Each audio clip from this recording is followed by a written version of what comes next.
Apocalipse capítulo 2. Quem encontrou, diga amém. Vocês estão bons de Bíblia mesmo, hein? Coisa séria vocês, hein, gente? Estão fantásticos na Bíblia. O outro ali é sabido, já está indo com o celular na Bíblia no celular, tá certo, é isso aí. Mais rápido, né? E quem não tiver Bíblia, tem pessoas aqui que não estão com a Bíblia na mão, não estejam visitando sem Bíblia, acompanhe aí ao lado do vizinho, do amigo. Mas as Bíblias vieram, amém? Diz assim: ao anjo da igreja em Éfeso escreve: isto diz aquele que tem na sua destra as 7 estrelas, que anda no meio dos 7 candeeiros de ouro. Conheço as tuas obras e o teu trabalho e a tua perseverança. Sei que não podes suportar os maus e que pusestes à prova os que se dizem apóstolos e não são, e os achastes mentirosos, e tens perseverança, e por amor do meu nome sofrestes, e não desfalecestes. Tenho, porém, contra ti que deixastes o teu primeiro amor.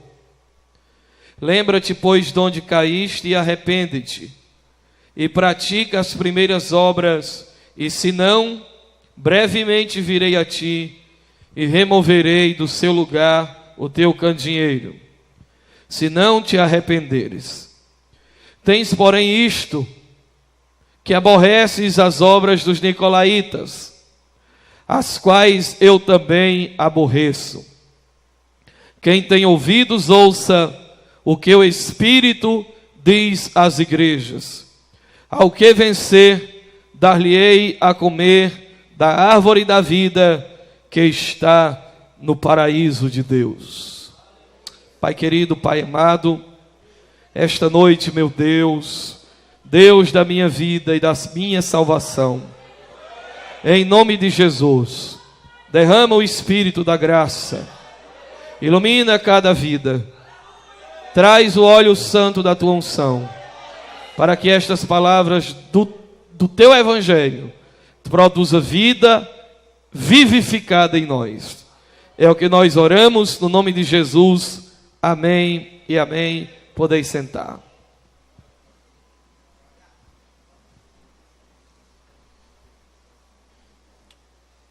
Senhoras e senhores, irmãos e irmãs, toda atenção redobrada para cá.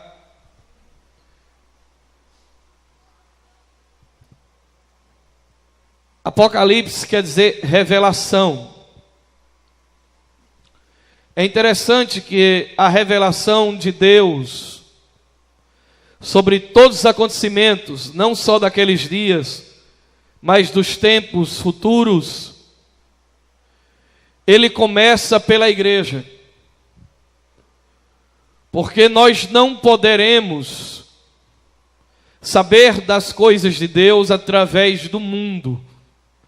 Aliás, é o mundo que tem que saber das coisas de Deus através da igreja. Deus não fala ao mundo sem antes falar à igreja. E é por isso que o Apocalipse, ele começa Deus falando às 7 igrejas. Por que as 7 igrejas? Alguns pensadores e teólogos acreditam que estas 7 igrejas, ela mais do que igrejas locais que existiram no tempo e no espaço, há tempos atrás, há muito tempo atrás, elas também representam 7 períodos da história. Seriam 7 igrejas que representam 7 períodos da história, a começar de Éfeso, como sendo a igreja que representa a igreja primitiva, a igreja do primeiro século, a igreja que é operosa, a igreja que trabalha, a igreja que é exigente na doutrina, uma igreja que põe à prova os que se dizem, mas não são, uma igreja perfeita, uma igreja bonita, uma igreja bela, a igreja de Éfeso. A segunda igreja, no caso, a igreja de Esmirna, seria a igreja já do segundo século, e assim por diante. Se isso for de fato profético e genuíno, nós estaríamos vivendo hoje a última igreja, que é Laodiceia. A igreja que tem nome, que vive, mas está morta. A igreja que diz: olha, eu tenho tudo, eu sou rica, eu sou abastada, de nada tenho falta, mas contudo é miserável, pobre, cega e nu. Então Deus fala a esta igreja. Quem recebe esta revelação é um homem de Deus chamado João, chamado também de apóstolo do amor, discípulo do amor. Um homem que foi permitido por Deus ser levado embora e mandado para uma ilha distante chamada de Pátimos, onde os escravos que não pudessem trabalhar serviam de comida para os leões. Todavia Deus é quem exila João naquela ilha e revela-lhes as verdades da eternidade. Ele vê o Senhor e ele descreve o Senhor como sendo aquele cujos cabelos são brancos como a lã, cujos olhos são como chama de fogo.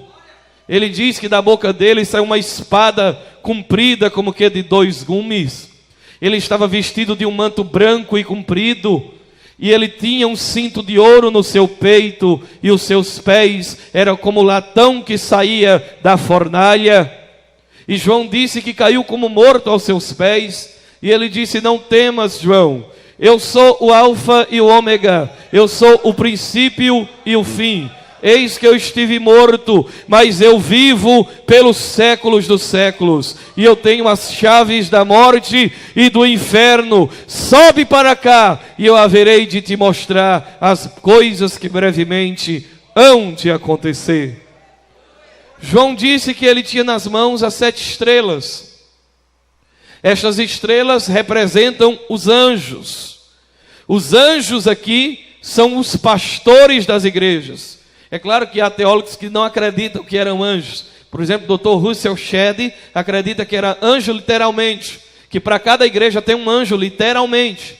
Nós acreditamos que não, que as estrelas aqui, que são os pastores, que são chamados de anjos, são os pastores das igrejas. Porque antes de Deus falar ao povo, Deus fala com o responsável por aquele povo, que no caso é o pastor, chamado também de anjo da igreja ou profeta. Deus disse: eu não faço coisa alguma sem antes revelar os meus segredos aos meus servos, os profetas. Perceba que a igreja, ela é direcionada a seguir não a instrução do homem para o homem, mas receber a instrução de Jesus Cristo para que o homem entregue à igreja. É por isso que isso aqui não é um clube social. É por isso que isso aqui não é uma instituição normal. É por isso que isso aqui não é um lugar simplesmente de entretenimento e diversão. Além das percepções físicas e palpáveis, em nosso meio está algo que transcende aquilo que os homens possam entender. E o que é isso? É que essa igreja, é que a igreja do Senhor é regida pela mão de Deus, pela mão do Deus que criou os céus e também a terra. E Deus começa falando à igreja de Éfeso. E aqui chega a igreja também, João descreve como sendo chamada de candeeiros de ouro. E João diz que Jesus é aquele que anda, falei ontem, que anda no meio de quê? Dos candeeiros. Jesus é aquele que anda no meio dos castiçais. Isso é muito tremendo. Sabe o que é que isso significa? Que Jesus está andando no meio das igrejas. Escute bem o que eu estou falando. Olhe para cá. Jesus de Nazaré está andando no meio das igrejas na hora do culto. Vou repetir, Jesus de Nazaré está andando dentro da igreja na hora do culto. O texto está dizendo isso, que ele é aquele que anda, que está no meio dos 7 candeeiros de ouro. A igreja é chamada de candeeiro, porque candeeiro alumia, brilha, e a igreja é chamada de luz do mundo, ela é chamada para brilhar. E será que ela está brilhando? Porque se ela não brilhar, o Senhor vem e remove dela o seu castiçal, ou seja, remove dela o seu brilho, e ela vai funcionar até sem brilho. Veja que coisa interessante. Esta é a igreja de Éfeso. E sabe o que é interessante? É que essa igreja não existe mais. Escute bem, essa igreja não existe mais. E eu vou dizer uma coisa para alertar a vocês, para que haja mais reverência e temor em vosso meio. Além de Jesus estar andando no meio da igreja, eu quero vos dizer uma coisa: diabo não fecha a igreja, demônio não fecha a igreja, cão não destrói a igreja, homem não fecha a igreja. Só tem um que fecha a igreja, e o nome dele é Jesus Cristo de Nazaré, o Filho do Deus vivo. Ele disse: eu quem removo o castiçal. Se você não obedecer, eu vou tirar a tua luz. Se você não obedecer, eu vou tirar o teu brilho. Se você não obedecer, eu vou remover o óleo que te dá luz e que faz você brilhar, igreja. Éfeso. Então vamos para Éfeso, depois desse exórdio, desta introdução. A igreja de Éfeso. Senhoras e senhores, Éfeso era chamada de a Paris do mundo antigo, porque em Éfeso estava uma das 7 maravilhas do mundo antigo, que era o templo da deusa Diana, rainha dos Efésios. O templo de Diana era 3 vezes maior do que o panteão de Atenas. A imagem de Diana era gigantesca e havia sido construída com pedaços de meteoritos que haviam caído do céu. E eles acreditavam que aquela imagem tinha poder de emanar fluidos mágicos. E eles eram extremamente devotos a esta Diana. O templo de Diana era um lugar tão terrível que, além de haver prostitutas culticas que se entregavam ao sexo, à sexolatria ou à sexomania, realizavam cultos através do sexo para conectarem-se assim com as divindades. Além de ter essa sexolatria dentro deste templo de Diana, era proibido por lei, qualquer criminoso, assassino, estuprador, ser preso se ele estivesse dentro do templo de Diana. Se ele estivesse dentro do templo de Diana, era proibido de ser preso. Imagine então a devassidão, imagine que lugar horroroso, que lugar terrível que era o templo de Diana. Mas era uma cidade comercialmente importante que ficava ao lado do rio Cáster, um lugar de muita peregrinação, um lugar dominado por Roma, mas que não precisavam de tropas romanas para dominar, porque eles naturalmente se deixavam dominar por Roma. Era um lugar terrível, eles eram tão ruins, que haviam adágios gregos que diziam que os de Éfeso só prestavam para morrer afogado. Eles eram tão importantes comercialmente, que foi a primeira cidade a ter shopping center na história. Sabia que havia um shopping em Éfeso chamado de Ágora? Ágora, havia um shopping ali.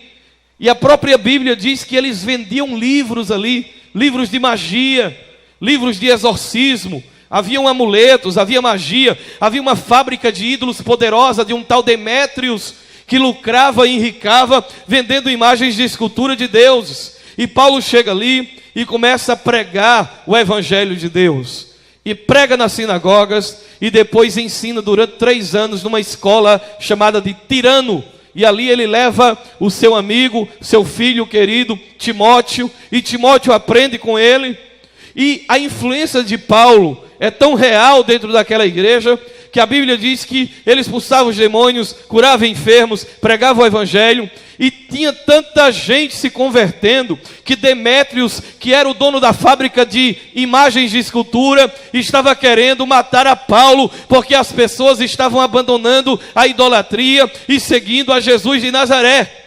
E tal tamanha foi a influência de Paulo e da pregação do Evangelho naquele lugar, que as Escrituras dizem que os rapazes, uma certa vez, foram expulsar demônios, e quando chegou lá e que disse: olha, em nome de Jesus, a quem Paulo prega, sai dele. E o demônio olhou e disse: olha, eu conheço Paulo, e Jesus nós conhecemos, mas vocês, nós não sabemos quem vocês são.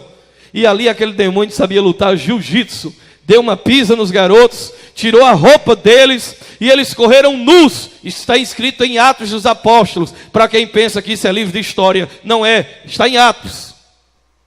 E eles correram sem roupas, e Paulo foi e expulsou aquele demônio. E o resultado foi que fizeram a Santa Fogueira Santa de Éfeso. A Bíblia diz que os homens pegaram os livros de bruxaria e de magia e queimaram em praça pública. E o valor daqueles livros daria um dinheiro incalculável. Foi queimado tudo em praça pública e o povo se rendeu a Jesus de Nazaré. E começou a igreja de Éfeso. O pastor dessa igreja era um menino, um garoto, jovem, solteiro, chamado Timóteo. Sabe quem é que congregava nessa igreja? Nessa igreja estava Paulo, nessa igreja estava Timóteo. Sabe quem está nessa igreja? Maria, mãe de Jesus, congregava nessa igreja.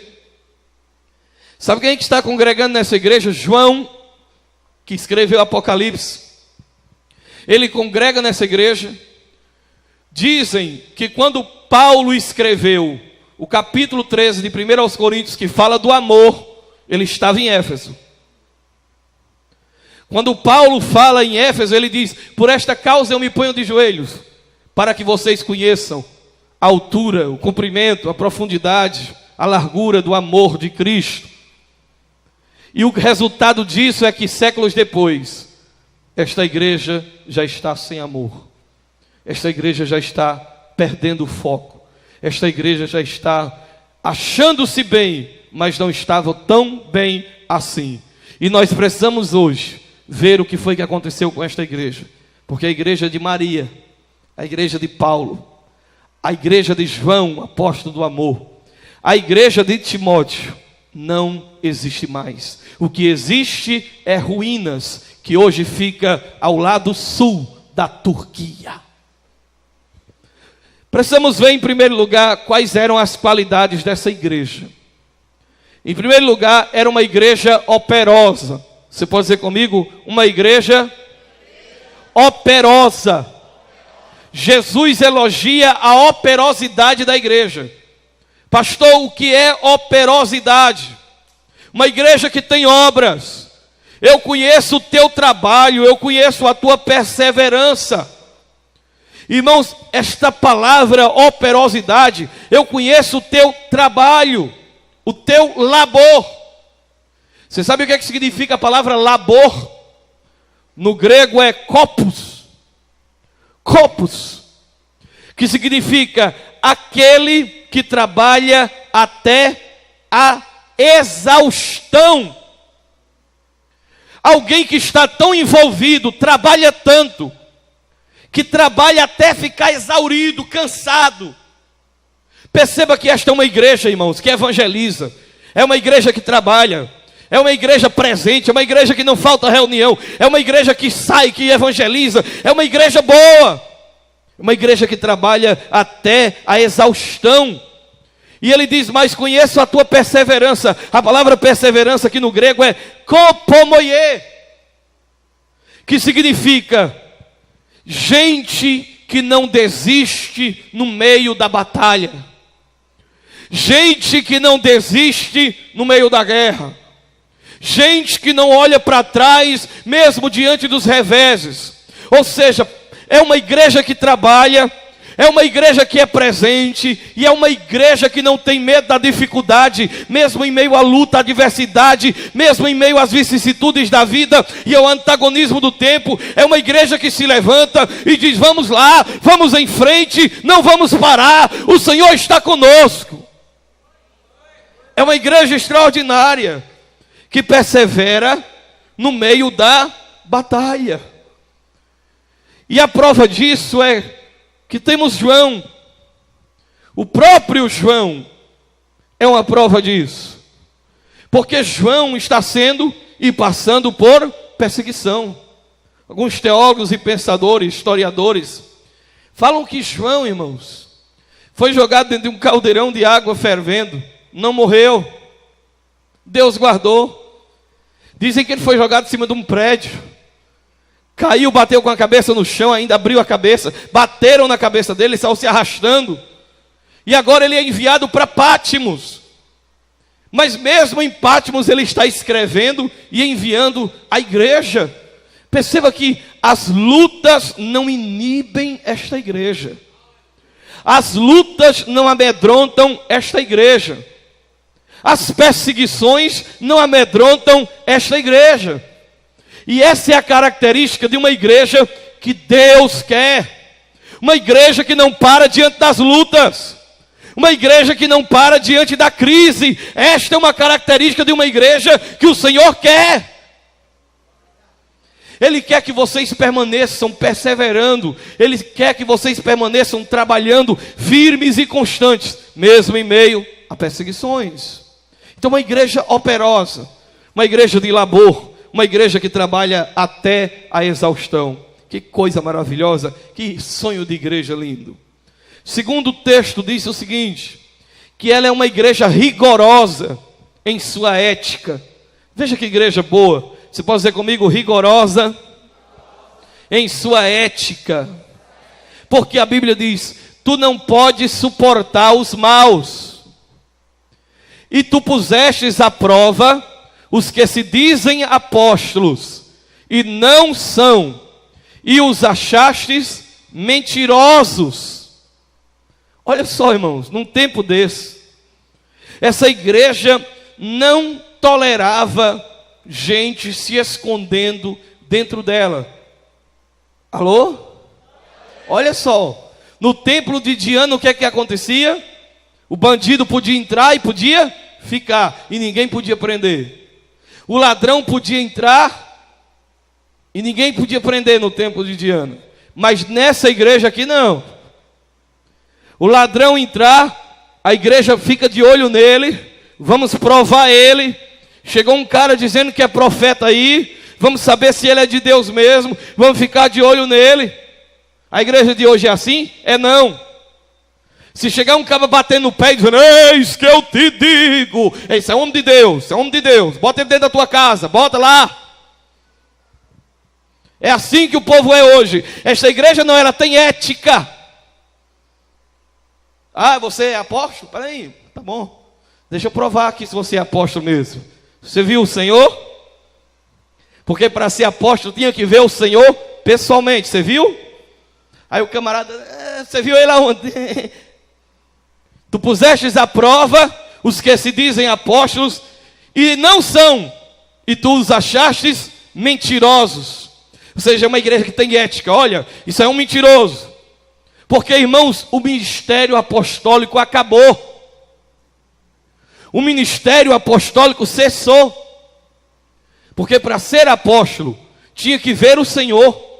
E não somente vê-lo, teria que o próprio Senhor fazer a pessoa ser apóstolo. Sabe por que não se tem mais apóstolos nos dias de hoje? Você sabe que poder tinha um apóstolo? Você sabe que autoridade tinha um apóstolo? O apóstolo é diferente de mim, irmãos. Eu chego aqui e digo, Senhor, batiza com o Espírito Santo e pode ser batizado ou não. O apóstolo não. Ele dizia, eu vou aí e eu vou comunicar dons espirituais a você. E o dom era comunicado. Se o apóstolo dissesse, vem cá, eu vou impor a mão sobre você e você vai receber, você recebia. Se um apóstolo dissesse, vai morrer, morria. Porque eles eram representantes diretos de Jesus de Nazaré. Então tinha que ser feito. Mas essa igreja não aceita gente se escondendo dentro dela. Essa igreja não recebe qualquer um de qualquer jeito. Ela põe à prova. Irmãos, e nós temos que ser assim nos dias de hoje. Nós devemos pôr à prova as pessoas para saber se elas são dignas da vocação que elas dizem ter. E como é que eles faziam? Eles acompanhavam as pessoas desde o batismo e iam caminhando ao lado dessas pessoas para ver as obras, o comportamento dessas pessoas. Estavam provando. Uma igreja que tem ética. Você pode dizer comigo, igreja que tem ética. Que igreja maravilhosa. Sabe qual é a terceira coisa que essa igreja tinha? Esse aqui precisa ter, diga comigo, discernimento doutrinário. Isso é uma igreja dos sonhos. Uma igreja que tem discernimento doutrinário. Uma igreja que conhece a palavra. Uma igreja que conhece a doutrina de Deus. É uma igreja que não chega qualquer um e fala qualquer besteira e diz, é verdade, e não sabe nem o que é que está sendo dito. É uma igreja que quando ouve o evangelho sabe quem está pregando a verdade e sabe quem está pregando mentira. É uma igreja que quando se fala e prega e se traz uma inovação, ou uma doutrina, ou um costume, ela olha e diz, ei, isso aí não é de Deus não. Como a igreja dessa é necessária, irmão? Eu fico irritado, tem gente que diz, olha pastor, eu estava hoje de manhã ouvindo o bispo Edir Macedo, e eu ouvi o senhor pregando na internet, e eu fui tão abençoada pelo Edir Macedo, depois eu ouvi o senhor, eu fui tão abençoada também, eu disse, ou você está doida, ou estamos tudo perdido. Porque eu estou pregando uma coisa, ele está pregando outra. Eu estou pregando um evangelho, ele está pregando outro evangelho. Não venha querer dizer que o evangelho que eu prego é o que ele prega. O evangelho que ele prega é o evangelho de dinheiro. O evangelho que ele prega é o evangelho de riqueza. O evangelho que ele prega é o evangelho da prosperidade. Já eu prego não o evangelho da prosperidade, eu prego a prosperidade do evangelho. Ele prega as riquezas materiais, nós pregamos as riquezas espirituais que estão nos céus. Ele prega para as pessoas receberem de Cristo somente dessa vida. Eu prego o evangelho que prepara-nos dessa vida para morarmos na eternidade. Ele prega um evangelho que você tem que dar tudo. Eu prego o evangelho que Deus deu tudo para fazer você subir e morar com Ele. Ele prega um evangelho onde não se mais fazem imagens de bezerro de ouro. Aliás, não se precisa mais adorar bezerro de ouro, porque nos dias de hoje ninguém mais adora bezerro de ouro. Se adora é o ouro do bezerro. Alô? Eu vou dizer uma coisa, se naqueles dias tivesse bezerro de ouro, fosse hoje bezerro de ouro, ninguém ia idolatrar bezerro de ouro, porque todo mundo sabe que é errado idolatrar bezerro de ouro. Agora, se botasse um bezerro de ouro nos dias de hoje, talvez ninguém se prostrasse diante do bezerro, mas era um com um machado, o outro com uma picareta, ia quebrar esse bezerro para todo lado, ia ser uma confusão, o povo doido pelo ouro do bezerro. Alô? Então, nós precisamos de discernimento. Precisamos de discernimento espiritual para provar os espíritos. E eu vou dizer uma coisa, os homens de Deus nunca são de primeira benquistos em toda a história. Foi quem disse isso, foi Estevão. Me diga um que vocês receberam bem. Me diga um que vocês trataram bem. A todos vocês mataram, maltrataram. E aí ficaram com raiva dele e largaram pedra na cabeça dele. Sabe por quê? Porque geralmente as comunidades religiosas acabam perdendo o discernimento doutrinário, acabam perdendo o discernimento espiritual, e as igrejas começam a se tornar lugares onde a mensagem do evangelho não é pregada. O que é pregado é um simulacro, uma mensagem artificial, uma mensagem circunstancial, sem sangue, sem vitalidade, sem cruz. E a igreja precisa discernir isso. Ele diz, pusestes à prova aos que estão se dizendo apóstolos e não são. E ele diz, mas, e eu tenho a teu favor, que tu detesta as obras dos nicolaítas. Agora, onde é que está o discernimento disso? Veja o que é que Deus diz, o que é que o Senhor Jesus, na verdade, diz. Eu tenho a teu favor, que tu odeias. Você pode dizer comigo, odeia. Diga para o seu irmão, a santidade, foi fraco, diga, a santidade me faz crescer em ódio contra o pecado. Se você quiser saber se está crescendo em santidade, me diga o quanto você detesta o pecado. Me diga o quanto você odeia o pecado. Se você não odeia o pecado, tem alguma coisa errada. Porque não basta ser amigo do bem, tem que ser inimigo do mal. Agora, onde é que está o discernimento disso? Sabe onde é que está o discernimento? Tenha a teu favor que tu odeies os nicolaítas. Amém? Amém? Tenha a teu favor que tu odeies os nicolaítas. Tu está com raiva dos nicolaítas. Amém? A igreja que tem discernimento, ela sabe diferenciar entre as pessoas e as obras. O texto não diz que eles odiavam os nicolaítas. O texto diz que eles odiavam as obras dos nicolaítas. Nós odiamos os homossexuais, sim ou não? Nós odiamos as obras dos homossexuais. Nós odiamos as lésbicas, sim ou não? Não. Vem a lésbica, vem um homossexual, fica aí, nós os amamos. Vem aí o sujeito de bater, fique aí. Nós o amamos. O que nós não amamos são obras.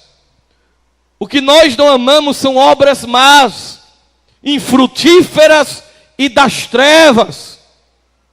A igreja tem que odiar as obras perversas das trevas. Tem que odiar a injustiça, tem que odiar a maldade, tem que odiar o engano, mas nunca as pessoas. Pastor, e o que era as obras dos nicolaítas? Vocês sabem o que era? Quem que sabe? Me levanta a mão. Os mestres, os teólogos daqui. Sem olhar na Bíblia, quem sabe? Qual que era? Bora lá. Por que é chamado nicolaítas? Vou explicar. Está vendo como é bom o culto? Que às vezes a gente está... Aí sei o que é.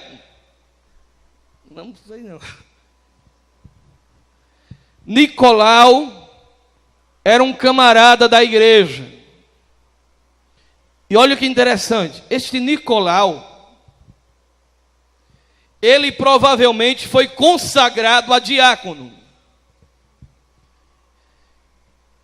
E onde é que isso está? Está em Atos dos Apóstolos. Quando a Bíblia fala para separar diáconos, entre os nomes dos diáconos está quem? Nicolau. Lá em Atos 6, se não me falha a memória. Atos 6 e 5. Um dos nomes ali falados é o nome de Nicolau. Nome feio, me perdoe se tem algum Nicolau aqui. A mãe que bota o nome do filho de Nicolau, meu Deus do céu, vem cá Nicolauzinho. Que nome terrível, Nicolau. Né? Então, Nicolau começou como diácono. Mas esse Nicolau começou a pregar o gnosticismo, que era uma das principais heresias daqueles dias. Gnose. O que era o gnosticismo? Em primeiro lugar, eles negavam a encarnação do Verbo. Ou seja, eles negavam que Jesus tinha vindo em carne. Eles diziam que Jesus não morreu na cruz, que antes de Jesus foi abandonado, tirado e ficou só o corpo. Que Jesus não morreu na cruz, coisa nenhuma. Que ele era como se fosse uma emanação e não Deus. Eles negavam que nele habitasse corporalmente toda a plenitude da divindade. Porque eles acreditavam que não era possível no corpo dele habitar a divindade, porque eles não acreditavam em nada bom da matéria. A matéria teria que ser destruída. E para eles, como é que a matéria tinha que ser destruída? De duas formas. Primeiro, através do isolamento. Estou explicando a escritura, não sei se isso serve de alguma coisa, mas estou explicando. Através do isolamento. Ou seja, eu vou me isolar porque minha carne não presta, não tem nada, aí eu vou para o mosteiro. Essa era a primeira maneira de matar e destruir a carne.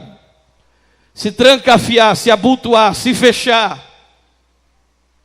Esquecer do mundo. Mas a segunda maneira, sabe qual era? destruir a carne através de práticas libertinas,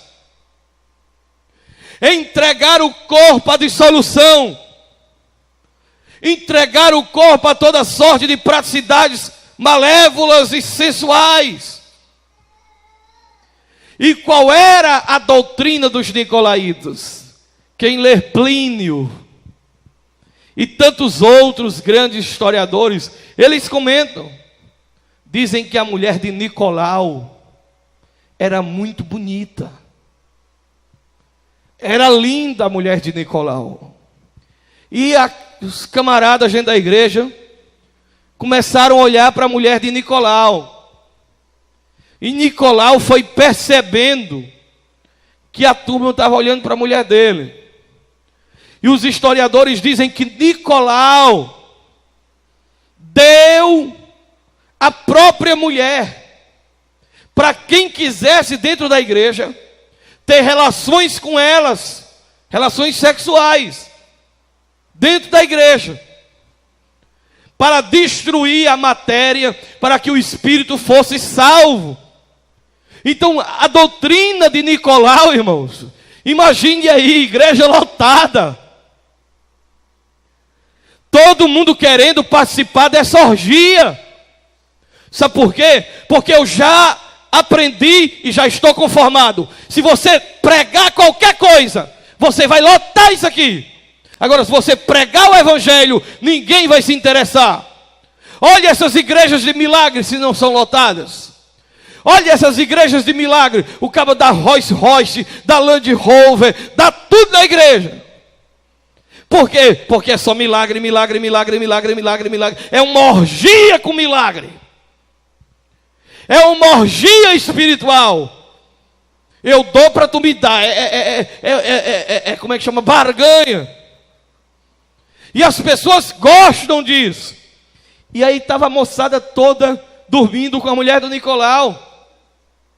Uma coisa terrível. Salvação através da destruição da carne, da libertinagem. E aí o que é que a igreja de Éfeso faz com isso? Ela diz: nós odiamos as obras dos nicolaítas. Por quê? Porque nós afirmamos que Jesus Cristo veio em carne, e nós afirmamos que nele habitou corporalmente toda a plenitude da divindade, e que no princípio era o Verbo, e o Verbo estava com Deus, e o Verbo era Deus, e o Verbo se fez carne e habitou entre nós, cheio de graça e de verdade. E aí o próprio João escreve: provai os espíritos, se eles procedem de Deus. Todo espírito que confessa que Jesus Cristo veio em carne, esse é o Espírito de Deus. Ou seja, nós acreditamos que Deus estava em Cristo. Nós acreditamos que em Cristo, em sua carne, no seu corpo, habitou corporalmente toda a plenitude da divindade, que nele estava a glória de Deus. Então é uma igreja, irmãos, que persevera. É uma igreja que sofre por amor ao nome de Jesus. E sabe o que é que essa igreja tem? Em quarto lugar, essa igreja tem resistência espiritual. Você pode dizer comigo? Resistência. Foi fraco demais. Isso é coisa de quem está, pelo amor de Deus, aquejando. Diga comigo: resistência espiritual. Porque no final do verso 3 diz: tu sofrestes e não desfalecestes. Você sabe o que é desfalecer?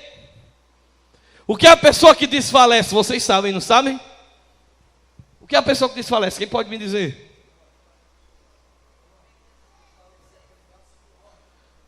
Desfalecer. Perder as forças. Ficar no meio do caminho. Começa uma coisa de um jeito, no meio do caminho já está de outro. Começou animado, mas já está desanimado. Mas aí ele diz: mas vocês são diferentes. Vocês sofreram mas não perderam as forças. Vocês sofreram, mas estão animados. Vocês sofreram, mas estão de pé. Que igreja fantástica! Que igreja formidável! E aí, quando eles estão se sentindo, quando eles estão, estamos com tudo, uma igreja que persevera, uma igreja que tem ética na doutrina, uma igreja que é operosa, uma igreja que tem discernimento doutrinário, uma igreja que tem resistência, ela não se cansa, ela não para, ela persiste, ela vai embora. Então essa igreja está no céu. Aí o Senhor diz: porém,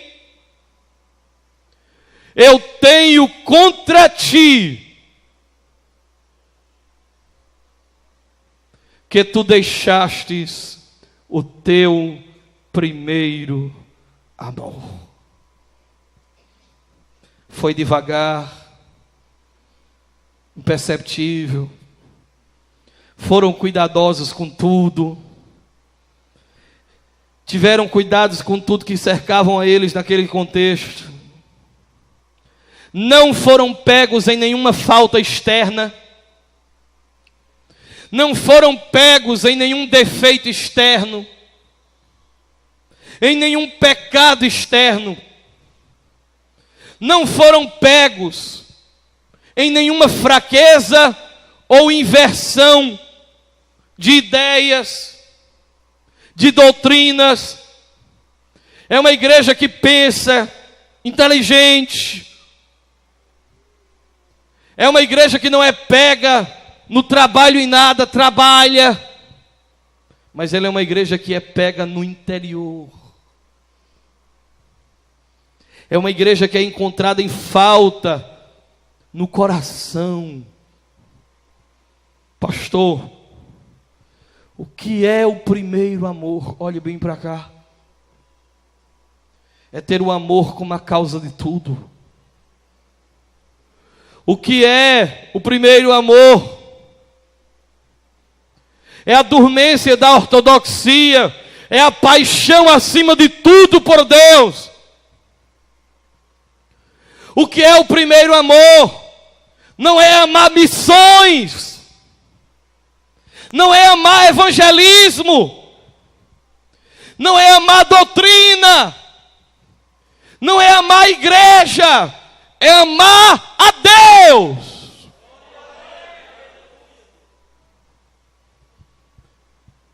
Muitas vezes a gente não percebe que nós estamos amando o que Deus ama mais do que a Deus.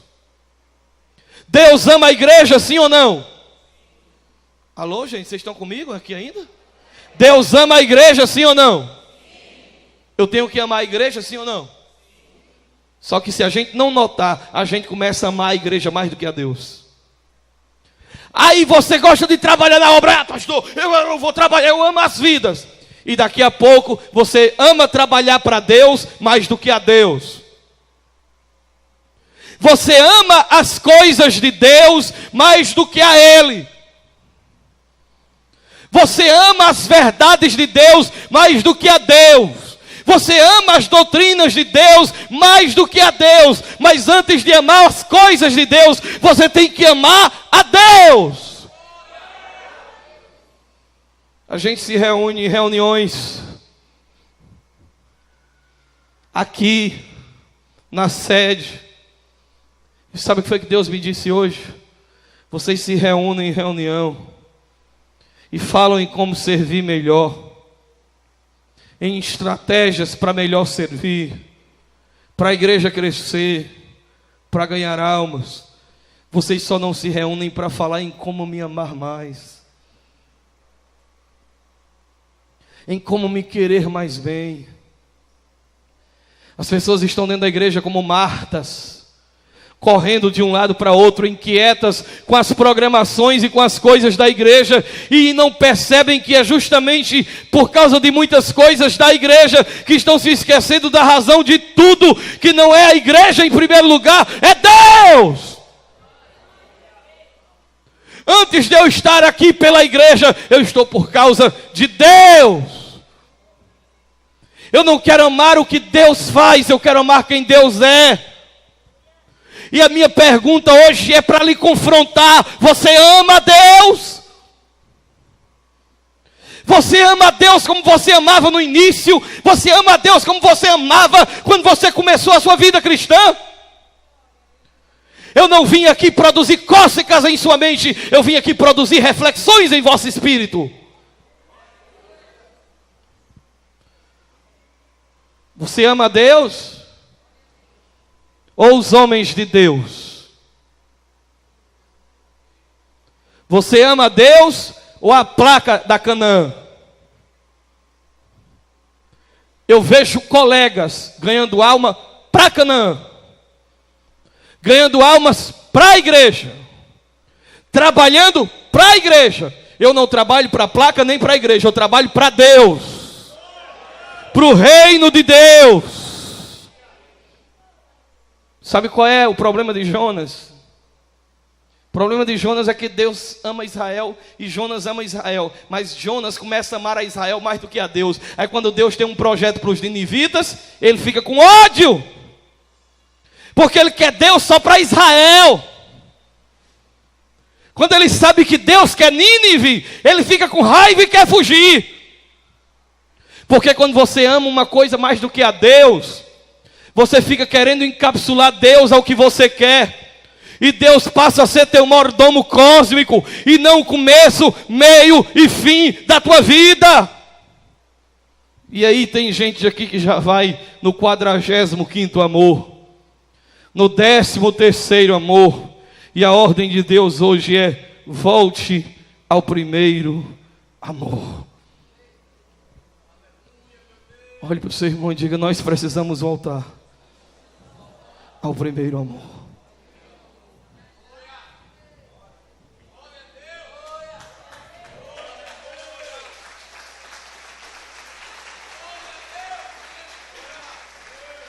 Quando a gente ama a Deus, não importa quem está pregando, a gente está aqui por Deus. Quando a gente ama a Deus, não importa quem está cantando, a gente está aqui por Deus. Quando a gente ama a Deus, não importa o que é, a gente vai fazer para Deus, vai fazer para Deus. Tem uma história interessante que me veio à cabeça agora, não sei onde ouvi, mas dizem que havia um lago muito grande que separava dois lados. E os homens queriam construir uma ponte para facilitar a passagem. E eles foram construir a ponte porque o objetivo era levar para o outro lado. E quando eles foram construir, chegou uma pessoa e disse: olha, não pode construir desse jeito, porque se for construir desse jeito, vai atrapalhar o ecossistema dos sapos. Aí tiveram que se reunir para bolar uma outra maneira. Vamos fazer de um jeito que não atrapalhe os sapos. Aí, mas aí vai atrapalhar os mosquitos que fazem parte do ecossistema. E assim foi. Irmãos, se passou 10 anos e eles estavam discutindo como não atrapalhar sapo, como não atrapalhar mosquito, como não atrapalhar a planta, como não atrapalhar a flor, e a ponte não era feita. A igreja começa amando, fazendo a ponte do amor, mas daqui a pouco ela começa a discutir um monte de coisa que não tem nada a ver com amor. Tinha um negócio, eu estou me lembrando aqui na coisa, obrigado Jesus, interessante. Tinha um filme, uma série de investigação que passava, eu não lembro agora como era o nome, não sei se era Sherlock Holmes, não lembro. Mas eles vão investigar um caso, presta atenção nisso. Eles vão investigar um caso dentro de uma mata. Aí eles levantam uma barraca. Quando eles levantam a barraca, eles vão dormir que está tarde. Aí estava um céu estrelado. E eles foram dormir, entraram para dentro da barraca e dormiram. Quando foi 3 da manhã, um deles acordou. Aí cutucou o amigo: acorda, amigo, acorda. Aí quando o amigo acordou, olhou aquele céu estrelado. Sei, macho, o que é que tu vê quando tu olha para esse céu estrelado? Aí disse: eu vejo a magnitude do universo. Como existem mistérios acima da nossa cabeça que a nossa vã filosofia não pode imaginar. Mas o que é que tu vê mais? eu vejo como nós somos pequenos diante de uma coisa tão formidável. Mas o que é que tu vê mais? Tem que ter um Criador. Tem que existir um Deus para isso. Aí o cara se enraivou e disse: abestado, roubaram a barraca!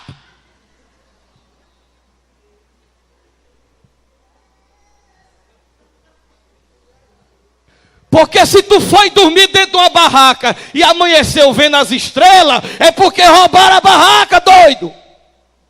Entenderam agora? Sabe como é que a igreja de Éfeso estava? Discutindo Deus, aleluia, antropomorfismo, aleluia, teologia, Calvino, Armínio, antropomorfismo, cognoscibilidade, imanência, transcendência, atributos incomensuráveis de Deus, onipotência, onisciência. Doido! Roubaram a barraca! E a barraca é o amor. Não adianta ficar filosofando, pregando bonito, dando show para a plateia, vendo a igreja crescer, sem amor. Precisamos voltar ao primeiro amor. O que é que aprendemos com isso? Ele diz: lembra-te. A primeira coisa que ele manda você fazer é se lembrar de quê? Lembre-se dos primeiros dias. Você está lembrando como é que você vinha para a igreja quando você aceitou Jesus? Você se lembra como é que você vinha para a casa de Deus quando você se encontrou com o Senhor? Você vinha emocionado, animado, como é que vai ser hoje? Você lembra disso? Ou não era assim com você? Porque comigo era. Eu vinha para a igreja com o sapato acendendo as luzes, feliz. E eu já vinha dizendo: meu Deus, o que é que tu vai fazer hoje? O que é que tu vai fazer hoje? O que é que tu vai fazer hoje? Eita, hoje vai ser tremendo. Eu já sentava na cadeira ao lado de um amigo chamado Neto. Tem um amigo meu chamado Neto. Eu já disse: eita, Neto, hoje o fogo vai cair. Hoje vai ser poder de Deus. O povo já chega hoje no culto, já dobra o joelho dormindo.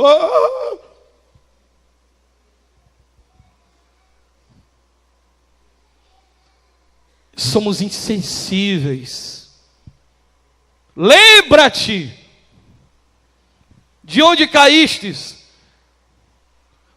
Cair não é beber cachaça, não. Cair não é para pornografia, não. Cair aqui não é cometer pecados, não. Cair aqui é perder o amor. Quem não ama está caído. Você me ama, irmão? Você me ama? Se você não me ama, você está caído. Pergunta para o seu irmão aí: tu está de pé diante de Deus? A única coisa que acende a luz é o amor, porque a Bíblia diz: quem não ama está em trevas. Ou vocês querem que eu brinque de igrejinha? Amo brincar de igrejinha, de doutrininha, ensinar besteirinha. Ficar dando aula de teologia aqui não adianta nada se não tiver amor. Ô pastor, vou dar meus bens para os pobres. Se não tiver amor, ficou liso, quebrado e ainda não vai para o céu. Pastor, vou entregar o meu corpo para ser queimado. Se não foi por amor, virou churrasco de graça, otário. Pode pregar parecendo anjo. Gente, se não amar, você só engana o povo, mas a Deus você não engana. É o amor. E sabe o que ele diz? Arrepende-te. A palavra aqui é metanoia. Sabe o que é metanoia? Pergunta para o irmão, pergunta para ele: está metanoiado aí?